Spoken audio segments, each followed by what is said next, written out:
Okey, seterusnya projek kesenian penggal ke-2. Ini dia bagi pengenalan. Kita akan baca kemudianlah. Okey, penggal kedua ni bermula bila?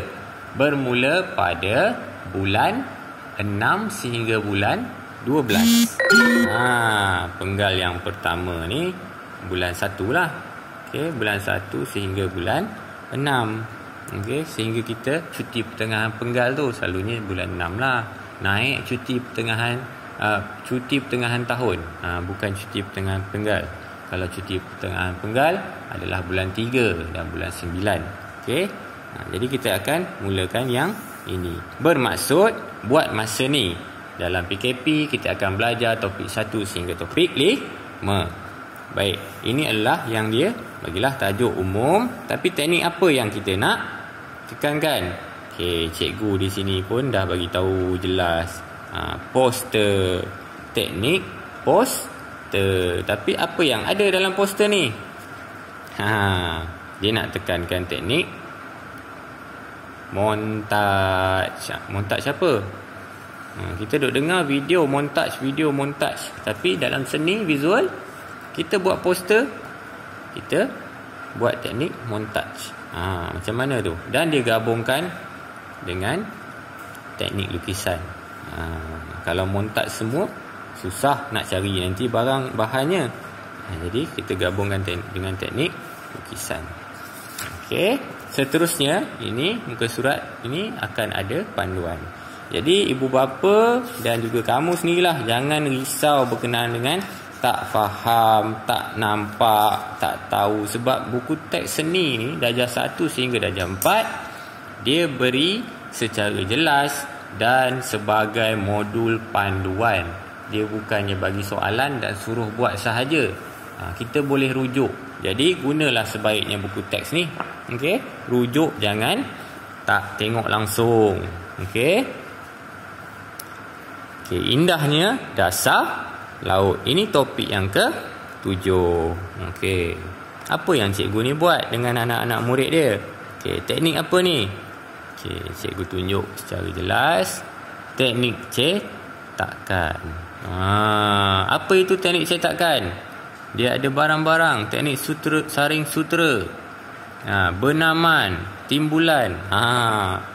Semua kamu mungkin tak pernah dengar. Tapi kalau ada yang ibu bapa yang memang belajar yang ini dan cerita kat kamu buat ataupun ada buat bisnes, usahawan cetakan baju t-shirt, yang kamu pakai tu baju t-shirt sekolah, t-shirt itu ini, itu semua kita panggil cetakan tekstil lah.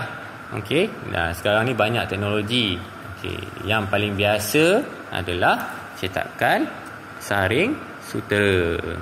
Ini cikgu pun selalu buat sendiri. Kena cikgu ada barang-barang dia. Cikgu boleh tunjuklah serba sikit sebagai pengenalan apabila kita masuk belajar dalam topik ni. Bila? Bulan 6 sehingga bulan 12 nanti. Kalau cuti awal sampai bulan 11 sahaja. Okey? Topik 8. Hello, apa khabar? Tapi apa yang dia nak cerita ni? Pualaman ialah teknik menghasilkan corak secara tidak terancang. Kat sini. Okey. Pualaman corak tidak terancang. Okey. Tengok aktivitinya. Dengar macam sedap, macam buah-buahan je pualaman. Rupanya teknik untuk celup dakwat, ataupun kita ada guna dakwat, kita ada guna cat. Yang ini rasanya mungkin ada yang dah pernah buat, tapi kita akan belajar teknik yang betul lah, dan cara buatnya yang lebih kemas, terjaga, tak comot. Okey. Kita akan pergi ke topik yang ini semua matematik, inilah muzik. Okey, kota ceria. Okey. Ini bidang apa ni? Teknik apa ni? Kita dah pernah buat. Okey. Cuma kita tak tekankan dari segi bahasa seni dia. Aras dia. Dulu masa darjah 3 tak adalah buat macam ni. Darjah 2 tak adalah sampai macam ni. Kita buat satu-satu objek sahaja. Ini adalah teknik diorama. Okey. Kita akan kenal alat dan bahan. Ni kalau kamu tengok sepintas lalu, kamu akan perasan bahawa ini boleh cari dekat rumah, boleh jumpa kotak, okey, bekas telur. Ni ada span, ada objek-objek lain ni, cardboard, gulungan tisu. Okey, kalau boleh jangan belilah. Okey, tak perlu beli pun. Okey, membazir. Nama pun seni visual. Kalau boleh kita buat sendiri, kita buat sendiri je semua. Okey, barulah kreatif. Baik, kita akan tengok harum mewangi.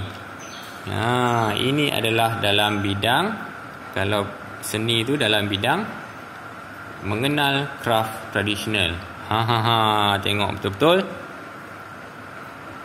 Ada ukiran-ukiran yang sangat unik.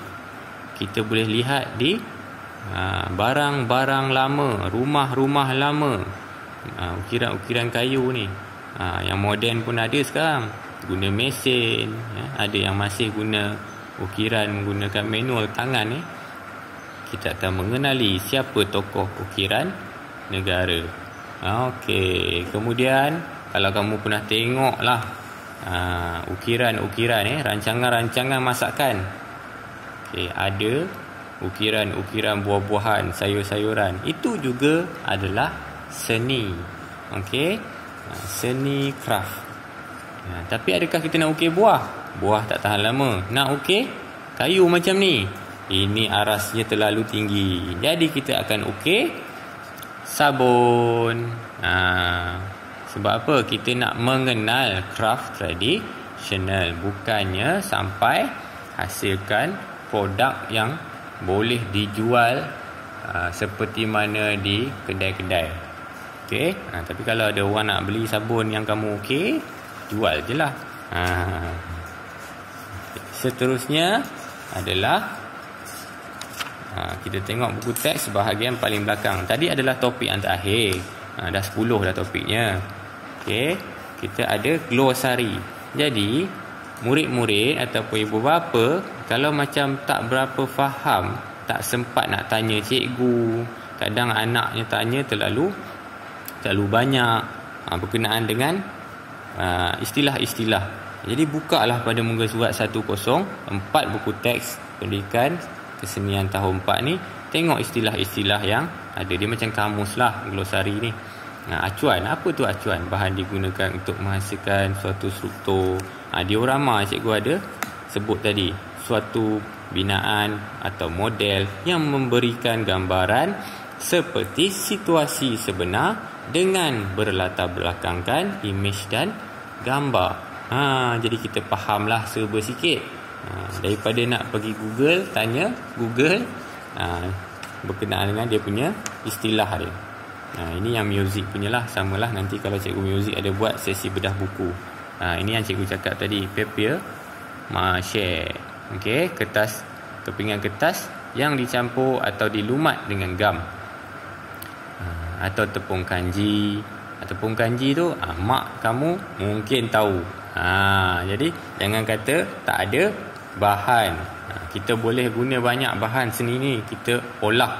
Okey, yang lain, ini yang lain, dia tak bagi banyak sangat lah. Cuma yang nampaknya berbeza dengan tahun 3 ataupun yang dirasakan kamu tak pernah dengar. Jadi dia pemudahkan. Jadi secara amnya, buku teks pendidikan kesenian ni jangan letak tepi dan tak tengok waktu kamu buat karya. Okey, rujuklah.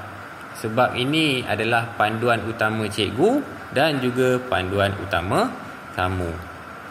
Okey, itu sahaja. Semoga kamu dapat belajar di kemudian hari. Kita bermula pada minggu depan lah. Okey, dengan dengan baik, bersedia dengan alat dan bahan, dan ramai-ramai hantarlah karyanya mengikut tempoh yang cikgu akan tetapkan.